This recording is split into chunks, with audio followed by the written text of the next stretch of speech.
ನಮಸ್ತೆ. ನಿತ್ಯ ಸಂಜೀವಿನಿ ವಿಶೇಷ ಕಾರ್ಯಕ್ರಮಕ್ಕೆ ಸ್ವಾಗತ. ನಾನು ಅರ್ಪಿತಾ. ಈಗಿನ ಆಧುನಿಕ ಜೀವನ ಶೈಲಿ ಹಾಗೂ ಆಹಾರ ಪದ್ಧತಿಯಿಂದ ಆರೋಗ್ಯದಲ್ಲಿ ಸಾಕಷ್ಟು ಸಮಸ್ಯೆಗಳು ಕಾಡ್ತಾ ಹೋಗುತ್ತೆ.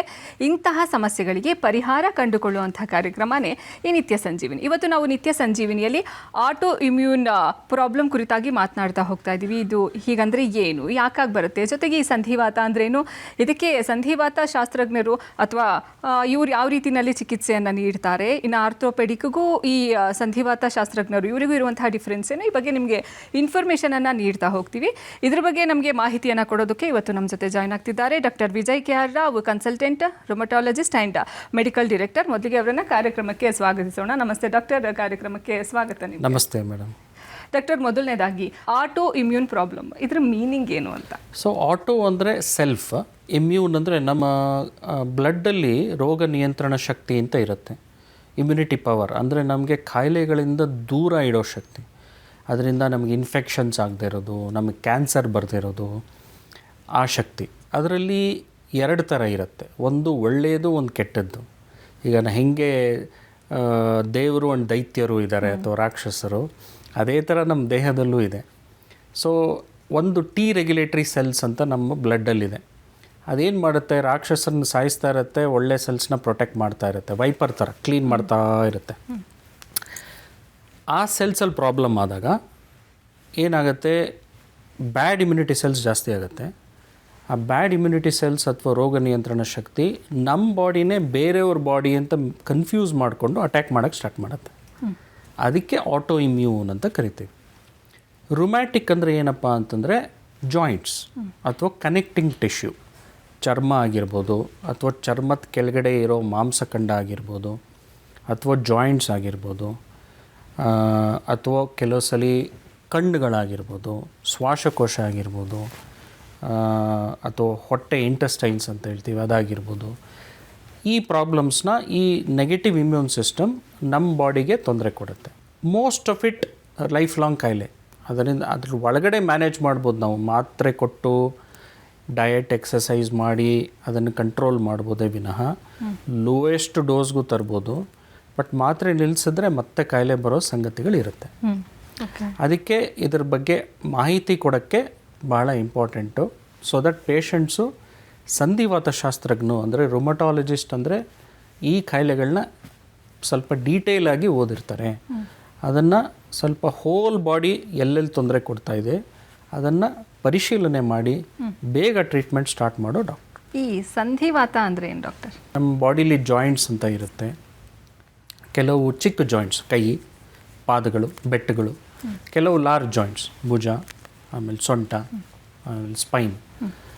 ಅದೇನಾದರೂ ನಮಗೆ ಬೆಳಗಿನ ಜಾವದಲ್ಲಿ ಅಥವಾ ಲೇಟ್ ನೈಟ್, ರಾತ್ರಿ 2 ಗಂಟೆ ಮೇಲ್ ನಂತರ ಅಥವಾ ಬೆಳಗ್ಗೆ 9 ಗಂಟೆ ಒಳಗಡೆ ಊತ, ಸ್ವೆಲ್ಲಿಂಗ್ ಅಥವಾ ನೋವು ಆ್ಯಂಡ್ ಆಮೇಲೆ ಸ್ಟಿಫ್ನೆಸ್ ಅಂದರೆ ಬಾಡಿ ಗಟ್ಟಿಯಾಗಿರೋದು, ಮೂಮೆಂಟ್ಸ್ ಕಷ್ಟ ಆಗಿರೋದು ಅಂಥವಾದರೆ ಅದು 2 ವಾರದ ನಂತರ ಇದ್ದರೆ ಅದಕ್ಕೆ ಸಂಧಿವಾತ ಅಂತ ಕರಿತೀವಿ. ಅಂದರೆ joints affecting hands and feet and other parts of the body. ಇದು ಓಲ್ಡ್ ಏಜ್ ಆರ್ಥ್ರೈಟಿಸ್ ಅಲ್ಲ. ಓಲ್ಡ್ ಏಜ್ ಆರ್ಥ್ರೈಟಿಸ್ ಅಂದರೆ 65 ನಂತರ ಬರೋವಂಥ ಕಾಯಿಲೆ. ಅದು ಓವರ್ ಯೂಸೇಜ್ ಆಗಿರೋವಂಥ ಕಾಯಿಲೆ.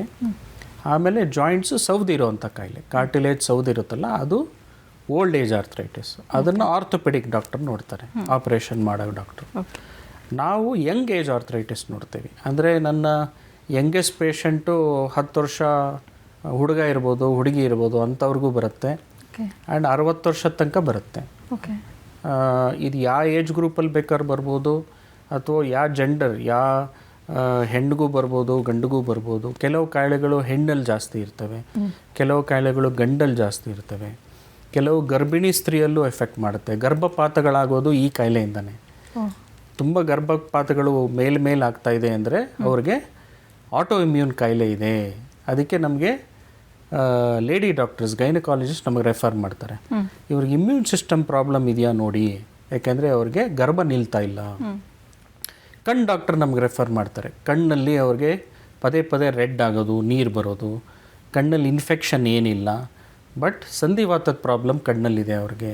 ಮೂಳೆಗಳಲ್ಲದಲ್ಲೇ ಕಣ್ಣಿಗೂ ಎಫೆಕ್ಟ್ ಆಗುತ್ತೆ. ಆಮೇಲೆ ಶ್ವಾಸಕೋಶ ಡಾಕ್ಟರ್ ನಮಗೆ ರೆಫರ್ ಮಾಡ್ತಾರೆ. ಇವ್ರಿಗೆ ಇನ್ಫೆಕ್ಷನ್ ಇಲ್ಲ, ಬಟ್ ಶ್ವಾಸಕೋಶದಲ್ಲಿ ಕರೆಗಳು ಗಟ್ತಾ ಇದೆ, ಗಾಳಿ ಹೋಗ್ತಾ ಇಲ್ಲ. ಸೊ ಇದ್ರ ಸಂಧಿವಾತದ ಪ್ರಾಬ್ಲಮ್ ಇರ್ಬೋದಾ ನೋಡಿ.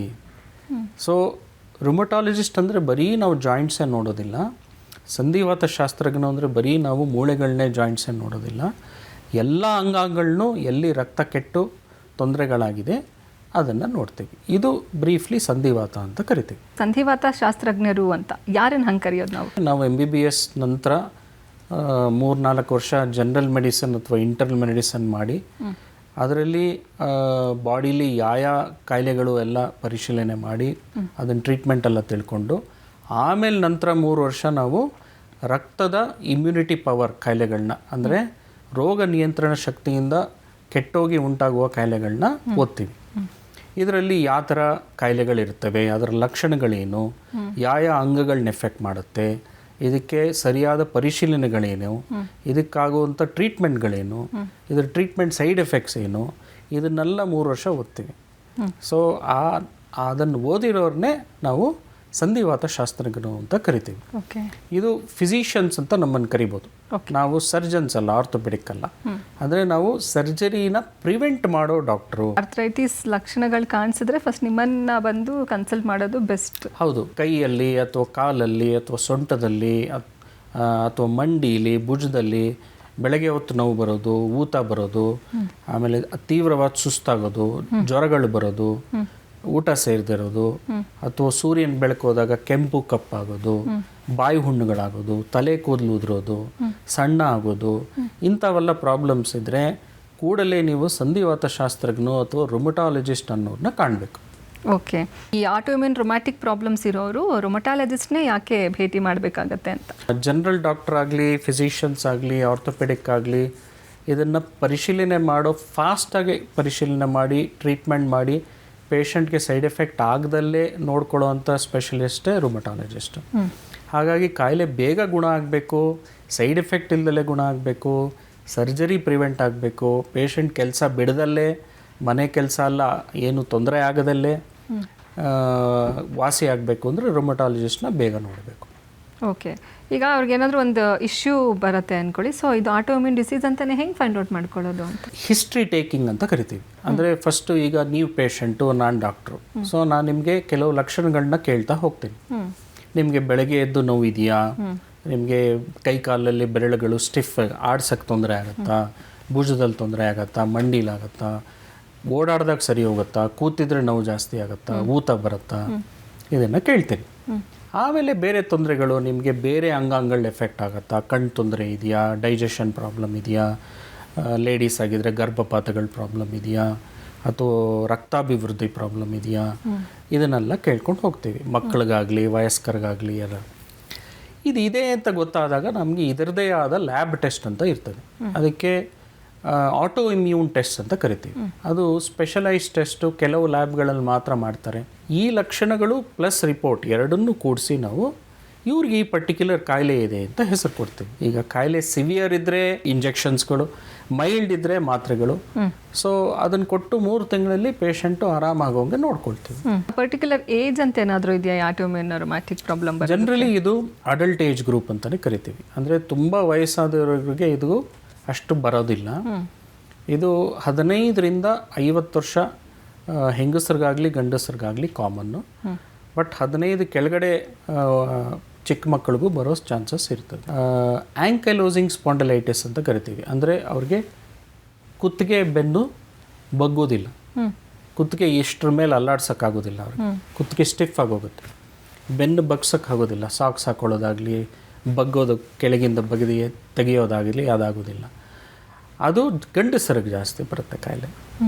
ಆಮೇಲೆ ಕೆಲವು ಕಾಯಿಲೆಗಳು JIA ಅಂತ ಕರಿತೀವಿ, ಜುವಿನೈಲ್ ಇಡಿಯೋಪ್ಯಾಥಿಕ್ ಆರ್ಥ್ರೈಟಿಸ್. ಅದು ಜಾಸ್ತಿ ಮಕ್ಕಳಿಗೆ ಬರುವಂಥ ಕಾಯಿಲೆ. ಅಂದರೆ ಚಿಕ್ಕ ಮಕ್ಕಳು ಅವ್ರಿಗೆ ಸ್ಕೂಲಲ್ಲಿ ಆಟ ಆಡೋಕ್ಕಾಗೋದಿಲ್ಲ, ಒಂದು ಮಂಡಿ ಊದೋದು, ಒಂದು ಕಾಲು ಊದೋದು, ಜ್ವರ ಬರೋದು, ಊಟ ಸೇರದಿರೋದು, ಬೆಳವಣಿಗೆ ಆಗದೆ ಇರೋದು, ಅಂಥವು ಮಕ್ಕಳಿಗೆ ಬರುವಂಥ ಕಾಯಿಲೆ. ಓಕೆ, ಈ ಪ್ರಾಬ್ಲಮ್ನ ತಡೆಗಟ್ಟೋದು ಹೇಗೆ ಡಾಕ್ಟರ್? ಆ್ಯಕ್ಟಿವ್ ಲೈಫ್ ಸ್ಟೈಲ್ ಇಟ್ಕೋಬೇಕು. ಈಗ ನನ್ನ ಪೇಷಂಟಿಗೆ ನಾನು ಹೇಳೋದು ಅದೇ. ಇವಾಗ ನೀವು ಬೆಂಗಳೂರಲ್ಲಾಗಲಿ ಅಥವಾ ಬೇರೆ ಮೆಟ್ರೋ ಸಿಟೀಸಲ್ಲಾಗಲಿ ಮುಖ್ಯವಾಗಿ ಮೋಸ್ಟ್ ಆಫ್ ದ ಕೆಲಸಗಳಾಗಲಿ ನಾವು ಕೂತ್ಕೊಂಡೇ ಮಾಡೋದು. ನಿಂತ್ಕೊಂಡು ಓಡಾಟ ಮಾಡೋ ಕೆಲಸಗಳು ಭಾಳ ಕಮ್ಮಿ ಆಗೋಗಿದೆ. ಹಾಗಾಗಿ ಅಟ್ಲೀಸ್ಟ್ ಬೆಳಗ್ಗೆ ಒಂದು ಹಾಫ್ ಆನ್ ಅವರ್ ವಾಕ್ ಮಾಡಿ, ಯೋಗ ಎಕ್ಸಸೈಸಸ್ಗಳು ಮಾಡಿ, ಫಿಟ್ನೆಸ್ ಮೇಂಟೈನ್ ಮಾಡ್ಕೊಳ್ಳಿ. ಆ್ಯಂಡ್ ಎವ್ರಿ 20 ಮಿನಿಟ್ಸು ಸ್ವಲ್ಪ ಎದ್ದು ನಿಂತ್ಕೊಳ್ರಿ, ಓಡಾಡ್ರಿ. ಕಂಟಿನ್ಯೂ 4-5 ಅವರ್ಸಿಗೆ ನನ್ನ ಪೇಷಂಟ್ ಹೇಳ್ತಾರೆ IT ಫೀಲ್ಡಲ್ಲಿರೋರು, ನಾನು 8 ಅವರ್ಸ್ ನಿಂತ್ಕೊಳ್ದಲ್ಲೇ ಕೂತಿರ್ತೀನಿ ಸರ್ ಅಂತ. ಅದು ವೆರಿ ಬ್ಯಾಡ್ ಫಾರ್ ಬ್ಲಡ್ ಒಂದೇ ಕಡೆ ಜಾಮ್ ಆಗೋಗುತ್ತೆ, ಹರಿಯೋದಿಲ್ಲ. ಸೊ ನಾವು ವಾಕಿಂಗ್ ಚೆನ್ನಾಗಿ ಮಾಡಬೇಕು, ಕಂಟಿನ್ಯೂ ಒಂದೇ ಕಡೆ ಕೂತ್ಕೋಬಾರ್ದು. ಮಾನಸಿಕ ಒತ್ತಡಗಳಿಂದ ಫಸ್ಟ್ ಎಫೆಕ್ಟ್ ಆಗೋದು ಇಮ್ಯೂನ್ ಸಿಸ್ಟಮ್. ಇವಾಗ ಈ ಪ್ರಪಂಚದಲ್ಲಿ ನಾವು ಭಾಳ ಸೆನ್ಸಿಟಿವ್ ಆಗೋಗಿದ್ದೀವಿ. ಒಂದು ವಿಷಯನ ನಾವು ಮೊಬೈಲಲ್ಲಿ ನೋಡ್ಬೋದು, ರೀಲ್ಸಲ್ಲಿ ನೋಡ್ಬೋದು, ಅಥವಾ ಬೇರೆಯವ್ರಿಂದ ಕೇಳ್ಬೋದು, ಅದನ್ನು ಭಾಳ ಬೇಗ ಮನಸ್ಸಿಗೆ ಹಚ್ಕೋತೀವಿ. ಅದಕ್ಕೆ ಎಮೋಷ್ನಲ್ ಸೆನ್ಸಿಟಿವ್ನೆಸ್ ಅಂತ ಕರಿತೀವಿ. ಅಂಥವ್ರಿಗೆ ಈ ಕಾಯಿಲೆ ಭಾಳ ಬೇಗ ಎಫೆಕ್ಟ್ ಆಗುತ್ತೆ. ಸೊ ಯೋಗ ಮೆಡಿಟೇಷನ್ ಮಾಡೋದು, ಪ್ರಾಣಾಯಾಮ ಮಾಡೋದು, ಏಕಾಂತ ಇರೋ ಒಂದು ಅಭ್ಯಾಸ ಮಾಡ್ಕೊಳ್ಳೋದು, ಜಾಸ್ತಿ ಹೊರಗಿನ ಪ್ರಪಂಚದಲ್ಲಿ ಅಟ್ಯಾಚ್ ಆಗದೆ ಇರೋದು, ಅಂಥವೆಲ್ಲ ಸ್ವಲ್ಪ ನಾವು ಮೆಂಟಲ್ ಸ್ಟ್ರೆಸ್ನ ಕಡಿಮೆ ಮಾಡ್ಕೋಬೇಕು. ಆಮೇಲೆ ನಿದ್ದೆ ಕಮ್ಮಿ ಇರೋರಿಗೆ ಈ ಕಾಯಿಲೆ ಭಾಳ ಜಾಸ್ತಿ ಇರ್ತದೆ. At least 7 to 8 hours of uninterrupted sleep ಅಂತ ಕರಿತೀವಿ. ನೈಟ್ ಶಿಫ್ಟ್ ವರ್ಕರ್ಸ್ಗೆ ಈ ಕಾಯಿಲೆ ಭಾಳ ಇರುತ್ತೆ. ನಾನು ಎಷ್ಟೋ ಪೇಷಂಟ್ಗೆ ಅದಕ್ಕೆ ಲೆಟರ್ ಕೊಡ್ತೀನಿ ಕಂಪ್ನಿಗೆ, ಇವ್ರಿಗೆ ನೈಟ್ ಶಿಫ್ಟ್ಗೆ ಹಾಕಬೇಡಿ, ಡೇ ಶಿಫ್ಟ್ಗೆ ಹಾಕಿ, ಇವ್ರಿಗೆ ತೊಂದರೆ ಆಗುತ್ತೆ ಅಂತ. ಸೊ ಇದು ಒಂದು ರೀತಿಲಿ ಪ್ರಿವೆನ್ಷನ್. Second diet. ನಾವು ತಿನ್ನೋ ಆಹಾರ ಭಾಳ ಇಂಪಾರ್ಟೆಂಟ್. ನಮ್ಮ ದೇಹ ಪ್ರಕೃತಿದು ಒಂದು part. We are A part of earth. ನಾವು ಭೂಮಿಯಿಂದ ಬಂದಿರೋದು, ನಾವು ಭೂಮಿಗೆ ವಾಪಸ್ ಹೋಗೋದು. ನಾವು ನಮ್ಮನ್ನು ಹೂಳೋದಾಗಲಿ ಅಥವಾ ಸುಟ್ಟರಾಗಲಿ ನಾವು ಭೂಮಿಗೆ ಹೋಗೋದು. ಸೊ ಹಾಗಾಗಿ ನಾವು ಭೂಮಿದೊಂದು ಅಂಶ. 3 ವಸ್ತುಗಳು ನಮ್ಮ ಬಾಡಿಲಿ ಹೋಗುತ್ತೆ: ಗಾಳಿ, ನೀರು, ಆಹಾರ. ಗಾಳಿ ನೀರು ಬಹುಶಃ ಎಲ್ಲರಿಗೂ ಕಾಮನ್ ಇರುತ್ತೆ. ಸೊ ಆಹಾರ ಭಾಳ ಇಂಪಾರ್ಟೆಂಟ್. ಆಹಾರದಲ್ಲಿ ತುಂಬ ಸಕ್ಕರೆ ಪದಾರ್ಥಗಳು ತಿನ್ನೋದಾಗಲಿ, ಆಲೂಗಡ್ಡೆ ತಿನ್ನೋದಾಗಲಿ, ಅನ್ನದ ಅಂಶ ತಿನ್ನೋದಾಗಲಿ, ಆಮೇಲೆ ನಾನ್ ವೆಜ್ ತುಂಬ ತಿನ್ನೋದಾಗಲಿ, ಎಸ್ಪೆಷಲಿ ಮಟನ್ ಆಗಲಿ, ಬೀಫ್ ಆಗಲಿ, ಪೋರ್ಕ್ ಆಗಲಿ, ರೆಡ್ ಮೀಟ್ ಅಂತೀವಿ. ಅದನ್ನು ತಗೊಳ್ಳೋರಿಗೆ ಈ ಇಮ್ಯುನಿಟಿ ಸೆಲ್ಸ್ನ ಹೇಳಿದ್ನಲ್ಲ, ರೆಗ್ಯುಲೇಟರಿ ಸೆಲ್ಸ್ ಅಂತ, ಅದು ಡಿಫೆಕ್ಟ್ ಆಗ್ತದೆ. ಈ ಕಾಯಿಲೆಗೆ ಪವರ್ ಬರೋದೇ ಮಾಂಸಾಹಾರಿ ಜಾಸ್ತಿ ತಿನ್ನೋರಿಗೆ, ಆಮೇಲೆ ತುಂಬ ಡ್ರಿಂಕ್ ಮಾಡೋರಿಗೆ, ಸಿಗರೇಟ್ ಯಾವುದೇ ಅಂಶದಲ್ಲಿ, ತಂಬಾಕು, ಜರ್ದ, ಗುಟ್ಕಾ, ಖೈನಿ, ಪಾನ್ ಮಸಾಲ ಇಂಥವು ತಿನ್ನೋರಿಗೆ. ಸೊ ಇದರಿಂದ ದೂರ ಇರಿ. ಆಮೇಲೆ low carbohydrate, low fat and preferably vegetarian food. ನೀವು ನಾನ್ ವೆಜ್ ತೊಗೊಳ್ಳೋದಾಗಿದ್ದರೆ ಎಗ್ ವಿತೌಟ್ ಎಲ್ಲೋ ಅಂತ ಹೇಳ್ತೀವಿ, ಹಳದಿ ತೆಗೆದು. ಮೀನು ತೊಗೊಳ್ಬೋದು. ಆಮೇಲೆ chicken at least once or twice ನೀವು ತಿನ್ನಲೇಬೇಕು ಅಂತಂದರೆ ಹೆಚ್ಚಿಗೆ ತೊಗೊಳ್ದಲ್ಲೇ ನೋಡ್ಕೋಬೇಕು. So diet and life style ಇದು ಫಾಲೋ ಮಾಡೋರಿಗೆ ಈ ಕಾಯಿಲೆ ಕಮ್ಮಿ ಇರ್ತದೆ. ಅದಲ್ಲದೆ ಜೆನೆಟಿಕ್ ಪ್ರಾಬ್ಲಮ್ಸ್ ಕೆಲವಿದೆ. ಈಗ ಕೆಲವು ಕಾಯಿಲೆಗಳು ವಂಶಪಾರಂಪರಿಕ ಇದೆ, ಅಂಥವು ನಾವೇನು ಮಾಡೋಕ್ಕಾಗೋದಿಲ್ಲ. ಸೊ ಅದು ಈಗ ಕೆಲವು ಕಾಯಿಲೆಗಳು ಆ್ಯಂಕಿಲೋಸಿಂಗ್ ಸ್ಪಾಂಡಿಲೈಟಿಸ್, ಅದೇ ಬೆನ್ ಎಫೆಕ್ಟ್ ಆಗುತ್ತೆ ಅನ್ನಲ್ಲ, ಅದರಲ್ಲಿ HLA-B27 ಅಂತ ಒಂದು ಜೀನ್ ಇದೆ. ಸೊ ಅಪ್ಪನಿಗೆ ಅಥವಾ ತಾತನಿಗೆ 80 ವರ್ಷಕ್ಕೆ ಬಂದರೆ ಮಗನಿಗೆ 60ಕ್ಕೆ ಬರುತ್ತೆ, ಮೊಮ್ಮಗನಿಗೆ 40ಕ್ಕೆ ಬರುತ್ತೆ. ಸೊ ಅರ್ಲಿಯರ್ ಆನ್ಸೆಟ್ ಇರ್ತದೆ. ಓಕೆ ಸರ್, ಈಗ ಆಟೋಇಮ್ಯೂನ್ ರೊಮ್ಯಾಟಿಕ್ ಪ್ರಾಬ್ಲಮ್ಸ್ ಕುರಿತಾಗಿ ಹೇಳ್ತಾ ಇದ್ರಿ ನೀವು. ಈಗ ಇದರಲ್ಲಿ ಟೈಪ್ಸ್ ಇದೆಯಾ? ಇದ್ರೆ ಯಾವ್ಯಾವ್ದಿದೆ ಅಂತ? ಹೌದು, ಜಾಯಿಂಟಿಗೆ ಸಂಬಂಧಪಟ್ಟಿದ್ದು ಮತ್ತು ಇತರೆ ಕಾಯಿಲೆಗಳು ಅಂತ ತಗೋಬೋದು. ಸೊ ಜಾಯಿಂಟಿಗೆ ಸಂಬಂಧಪಟ್ಟಿದ್ದಾದರೆ ರುಮಟಾಯ್ಡ್ ಆರ್ಥರೈಟಿಸ್ ಅಂತ ಹೇಳ್ತೀವಿ ಕಾಮನ್ಲಿ. ಅದು ಜಾಸ್ತಿ ಕಂಡಕ್ಕೆ ಬರುವಂಥ ಕಾಯಿಲೆ. ಅದರಲ್ಲಿ ಯೂಶಲಿ ಹೆಣ್ಮಕ್ಳಿಗೆ 15ರಿಂದ 45 ವರ್ಷಕ್ಕೆ, ಗರ್ಭಿಣಿ ಆದಾಗ ಅಥವಾ ಬಾಣಂತಿ ಆದಾಗ ಅಥವಾ ಮೈ ನೆರೆದಾಗ ಅಥವಾ ಮೆನೋಪಾಸ್ ಆದಾಗ, ಈ ಸಿಚುಯೇಷನ್ಸಲ್ಲಿ ಒಂದು ಸ್ತ್ರೀಗೆ ಇಮ್ಯುನಿಟಿ ಸಿಸ್ಟಮ್ ವೇರಿಯೇಷನ್ ಆಗುತ್ತೆ. ಆವಾಗ ಇದು ಕೈ ಬೆರಳು, ಪಾದದ ಬೆರಳು ಸ್ಟಿಫ್ ಆಗಲಿ, ಬೆಳಗಿನ ಹೊತ್ತು ಮೂವ್ಮೆಂಟ್ ಮಾಡೋದು ಕಷ್ಟ, ಸುಸ್ತಾಗೋದು, ಊಟ ಸೇರದಿರೋದು, ರಕ್ತಾಭಿವೃದ್ಧಿ ಆಗದೇ ಇರೋದು, ಇಂಥ ಕಾಯಿಲೆಗೆ ರುಮಟಾಯ್ಡ್ ಆರ್ಥರೈಟಿಸ್ ಅಂತೀವಿ. ಇನ್ನೊಂದು ಲೂಪಸ್ ಅಂತ ನಾನು ಹೇಳಿದ್ದೆ, SLE ಅಂತ. ಅದು ಯೂಶಲಿ ಹೆಣ್ಮಕ್ಳಿಗೆ ಬರುವಂಥ ಕಾಯಿಲೆ. ಅದು ಸೂರ್ಯನ ಬೆಳಕಿಂದ ಬರುವಂಥ ಕಾಯಿಲೆ. ಅದು ಜೀನ್ಸ್ ಪ್ಲಸ್ ಸೂರ್ಯನ ಬೆಳಕಿದ್ದು ಪ್ರಾಬ್ಲಮ್ ಇದ್ದಾಗ, ಪ್ಲಸ್ ಹಾರ್ಮೋನಲ್ ಫ್ಲಕ್ಚುಯೇಷನ್ ಆದಾಗ, ಮೈ ನೆರೆದಾಗ, ಗರ್ಭಿಣಿ ಅಥವಾ ಬಸರಿ ಆದಾಗ, ಬಾಣಂತಿ ಆದಾಗ ಈ ಕಾಯಿಲೆ ಜಾಸ್ತಿ ಇರ್ತದೆ. ಅದರಿಂದ ಉಂಟಾಗೋ ಸಮಸ್ಯೆಗಳಾಗಲಿ ಸ್ಕಿನ್ಗೆ, ಹೇರ್ಗೆ, ಜಾಯಿಂಟ್ಸ್ಗೆ, ಬ್ಲಡ್ಗೆಲ್ಲ ಎಫೆಕ್ಟ್ ಆಗುತ್ತೆ. ಆಮೇಲೆ ಸ್ಪೈನ್ಗೆ ಎಫೆಕ್ಟ್ ಆಗೋದು ಆ್ಯಂಕಿಲೋಸಿಂಗ್ ಸ್ಪಾಂಡಿಲೈಟಿಸ್ ಅಂತ. ಇನ್ನೊಂದು ಸೋರಿಯಾಸಿಸ್ ಅಂತ ಕರಿತೀವಿ. ಅದು ಚರ್ಮದಲ್ಲಿ ಬಿಳಿ ಅಥವಾ ಕೆಂಪು ಫ್ಲೇಕ್ಸ್ ಬರೋದು, ಡ್ಯಾಂಡ್ರಫ್ ಅಂತ ಕೇಳಿದ್ದೀರಾ? ಅದರಿಂದ ಕೂದಲು ಎಫೆಕ್ಟ್ ಆಗೋದು, ಆಮೇಲೆ ಮೈಕೈ ಎಲ್ಲ ರ್ಯಾಶ್ಗಳು ಬರೋದು, ಆಮೇಲೆ ಜಾಯಿಂಟ್ಸು ಮತ್ತು ಉಗುರುಗಳು ಉಗುರುಗಳು ಶೇಪ್ ಕಳ್ಕೊಳ್ಳೋದು, ಉಗುರುಗಳು ಮುರಿದೋಗೋದು, ಉಗುರುಗಳು ಚಪ್ಪಟ್ಟೆ ಆಗೋದು, ಇಂಥವೆಲ್ಲ ಎಫೆಕ್ಟ್ ಆಗ್ತವೆ. ಇದಕ್ಕೆ ಸೋರಿಯಾಟಿಕ್ ಆರ್ಥ್ರೈಟಿಸ್ ಅಂತ ಕರಿತೀವಿ. ಇದು ಮುಖ್ಯವಾಗಿ 3 ಕಾಯಿಲೆಗಳು. ಅದಲ್ಲದೆ ಸ್ವಲ್ಪ ರೇರ್ ಕಾಯಿಲೆಗಳಿದೆ. ರಕ್ತನಾಳಗಳ ಎಫೆಕ್ಟ್ ಆಗ್ತವೆ. ನಮ್ಮ ಬಾಡಿಲಿ ರಕ್ತನಾಳಗಳು ಚಿಕ್ಕ ಸೈಜಿಂದ ದೊಡ್ಡ ಸೈಜ್ ತನಕ ಇದೆ. ಆಚೆ ಕಡೆ ಕಾಣೋದೆಲ್ಲ ಒಳಗಡೆ, ಆಚೆ ಕಡೆಗೆ ಸಪ್ಲೈ ಮಾಡೋದೆಲ್ಲ ಚಿಕ್ಕದು, ಅದಕ್ಕೆ ಸ್ಮಾಲ್ ವೆಸಲ್ಸ್ ಅಂತೆ. ಒಳಗಡೆ ಹಾರ್ಟು, ಕಿಡ್ನಿ, ಲಂಗ್ಗೆಲ್ಲ ಸಪ್ಲೈ ಮಾಡೋದು ದೊಡ್ಡದು ಪೈಪ್, ಅದಕ್ಕೆ big vessels or large vessels or medium vessels ಅಂತೆ.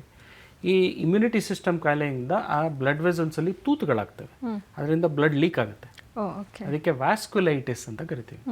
ಅದರಲ್ಲಿ ಸಣ್ಣ ಆಗೋದು, ಜ್ವರದು, ಮೈಕೈ ಎಲ್ಲ ಚುಕ್ಕೆ ಆಗೋದು, ಕಿಡ್ನಿ ಫೇಲ್ ಆಗೋದು, ಲಂಗ್ ಫೇಲ್ ಆಗೋದು, ಲಂಗಲ್ಲೆಲ್ಲ ನೀರು ಸೇರ್ಕೊಳ್ಳೋದು, ರಕ್ತ ಸೇರ್ಕೊಳ್ಳೋದು, ರಕ್ತ ಕಫ ಬರೋದು, ರಕ್ತ ವಾಂತಿ ಆಗೋದು.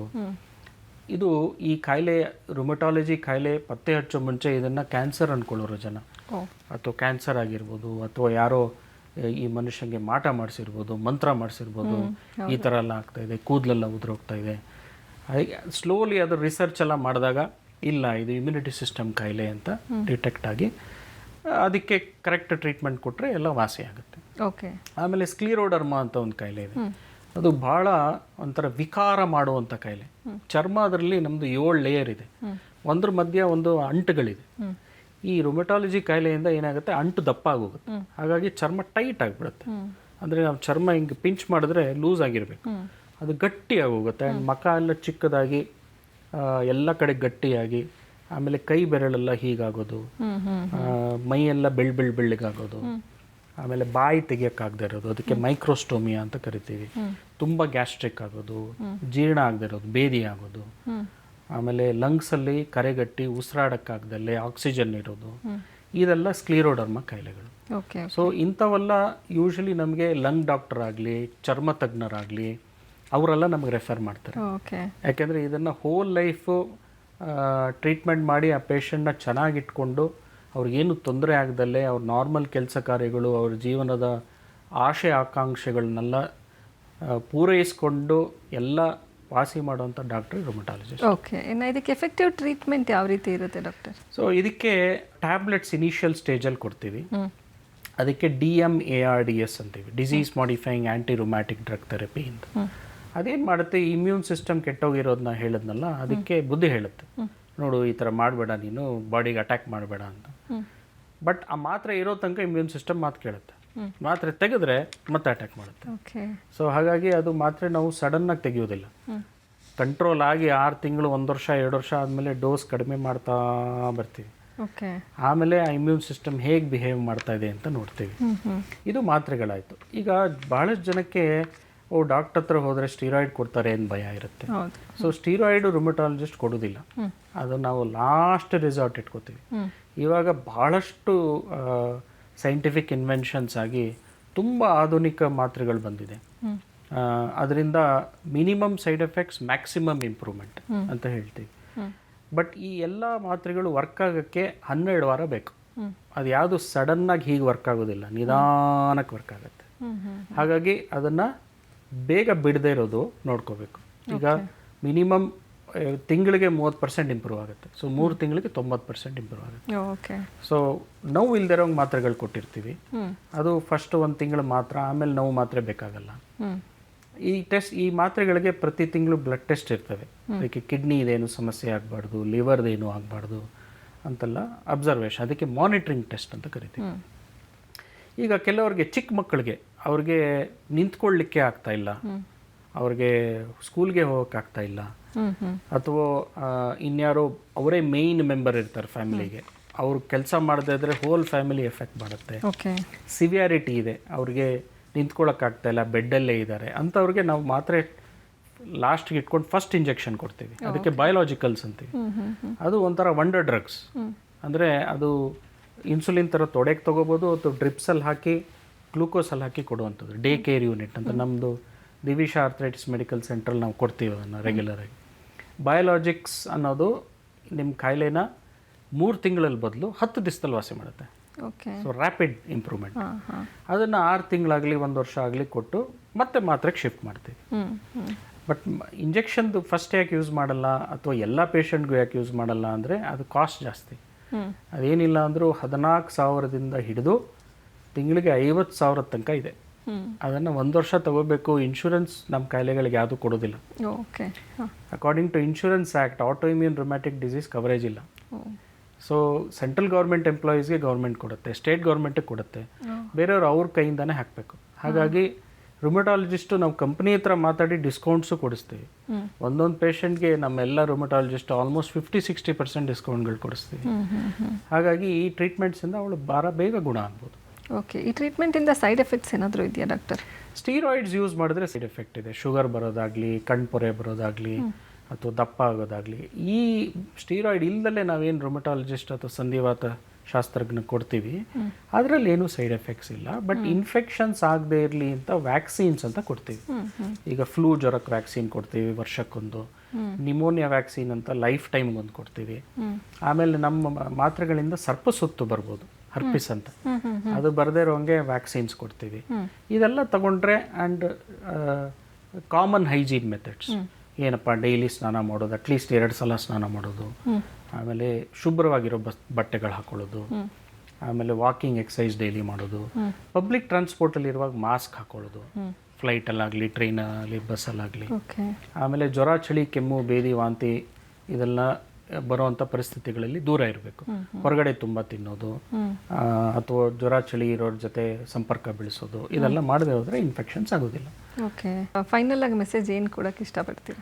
ಜಾಯಿಂಟ್ ಪೇನ್ಸ್ ಆಗಲಿ ಅಥವಾ ಬೆಳಗಿನ ಜಾವ ಮೂಮೆಂಟ್ ಪ್ರಾಬ್ಲಮ್ ಆಗಲಿ ಅಥವಾ ನಿಮಗೆ ಸಂಧಿವಾತದ ಪ್ರಾಬ್ಲಮ್ ಇದೆ ಅಂತ ಗೊತ್ತಾಗದಾಗಲಿ, ಎನಿ ಆಟೋ ಇಮ್ಯೂನ್ ಪ್ರಾಬ್ಲಮ್ ಇದೆ ಅಂತ ಗೊತ್ತಾದರೆ ಕೂಡಲೇ ನಿಮ್ಮ ಹತ್ತಿರ ಇರೋ ರುಮಟಾಲಜಿಸ್ಟ್ ಅಥವಾ ಸಂಧಿವಾತ ಶಾಸ್ತ್ರಜ್ಞನ ಕಾಣಿ. ನಿಮ್ಮ ಕಾಯಿಲೆ ಅಥವಾ ಜೀವನ ಭಾಳ ಬೇಗ ಸುಧಾರಣೆ ಆಗುತ್ತೆ. ಅದಕ್ಕೆ ಅಪ್ರಾಪ್ರಿಯೇಟ್ ಅಥವಾ ಸರಿಯಾದ ಟೆಸ್ಟ್ಗಳಾಗಿ, ಸೈಡ್ ಎಫೆಕ್ಟ್ ಇಲ್ಲದಲ್ಲೇ ಟ್ರೀಟ್ಮೆಂಟ್ ಆಗಿ ನಿಮ್ಮ ಜೀವನ ಭಾಳ ಸುಗಮವಾಗುತ್ತೆ. ಅದನ್ನು ನೆಗೆಟಿವ್ ಆಗಿ ಯೋಚಿಸ್ಬೇಡಿ. ಯಾವುದೇ ನಮಗೆ ಪ್ರಾಬ್ಲಮ್ ಬಂದರೂ ಅದನ್ನು ಪಾಸಿಟಿವ್ ಆಗಿ ಯೋಚಿಸಿ. ಈ ಕಾಯಿಲೆ ಬಂದಿರೋದ್ರಿಂದ ನಾನು ಒಳ್ಳೆಯ ಆಹಾರ ತಗೊಳ್ತೀನಿ ಅಂತ ಒಂದು ಕಂಡೀಷನ್ ಇದೆ. ಈ ಕಾಯಿಲೆ ಬಂದಿರೋದ್ರಿಂದ ನಾನು ಡೈಲಿ ಎಕ್ಸಸೈಸ್ ಮಾಡಬೇಕು, ನನ್ನ ಹೆಲ್ತ್ ನಾನು ನೋಡ್ಕೋಬೇಕು. ಈ ಎಲ್ಲ ನಿಮಗೆ ಅಡ್ವಾಂಟೇಜಸ್ ಇದೆ. ಡಿಸ್ಅಡ್ವಾಂಟೇಜ್ ಡೆಫಿನೆಟ್ಲಿ ಇದೆ. ನೀವು ಮಾತ್ರೆಗಳು ತಗೋಬೇಕು, ಟೆಸ್ಟ್ ಮಾಡಬೇಕು, ಅದೆಲ್ಲ ಇದೆ. ಬಟ್ ಹಾಗಾಗಿ ನಿಮ್ಮ ಆಸೆ ಆಕಾಂಕ್ಷೆಗಳು ಈಡೇರ್ಸೋಕ್ಕಾಗಲ್ಲ ಅಥವಾ ನೀವು ಏನು ಅಂದ್ಕೊಂಡಿದ್ದೀರೋ ಅದು ಮಾಡೋಕ್ಕಾಗಲ್ಲ ಅನ್ನೋದು ಸುಳ್ಳು. ಇವಾಗ ಬಂದಿರೋ ಟ್ರೀಟ್ಮೆಂಟ್ಸಲ್ಲಿ ನೀವು ನಾರ್ಮಲಾಗಿ ಲೈಫ್ ಲೀಡ್ ಮಾಡ್ಬೋದು. ಭಾಳಷ್ಟು ಜನಕ್ಕೆ ನಾವು ಮೆಡಿಸನ್ನು ನಿಲ್ಲಿಸಿದ್ದೀವಿ. ಬಟ್ ನಿಲ್ಸಿದ ಮೇಲೆ ಕಾಯಿಲೆ ಬರಲ್ಲ ಅಂತ ಗ್ಯಾರಂಟಿ ಕೊಡೋಕ್ಕಾಗಲ್ಲ. ಕಾಯಿಲೆ ಬಂದರೆ ಮತ್ತೆ ಶುರು ಮಾಡ್ತೀವಿ. ಹಾಗಾಗಿ ಆಸೆಯನ್ನು ಕಳ್ಕೊಬೇಡಿ, ನಿರಾಶರಾಗಬೇಡಿ, ಆ್ಯಂಡ್ ಕರೆಕ್ಟಾಗಿರೋ ಡಾಕ್ಟ್ರಿಗೆ ತೋರಿಸಿ. ಓಕೆ. ಇಷ್ಟೊತ್ತು ನಮ್ಮ ಜೊತೆ ಇದು ಸಾಕಷ್ಟು ಇನ್ಫಾರ್ಮೇಷನನ್ನು ಹಂಚ್ಕೊಂಡ್ರಿ. Thank you so much doctor. ನಿಮಗೆ ಥ್ಯಾಂಕ್ ಯು. ಡಾಕ್ಟರ್ನ ನೇರವಾಗಿ ಭೇಟಿ ಮಾಡಬೇಕು ಅಂದರೆ ಅವರ ಅಡ್ರೆಸ್ ಕಾರ್ಡ್ ಹೀಗಿದೆ.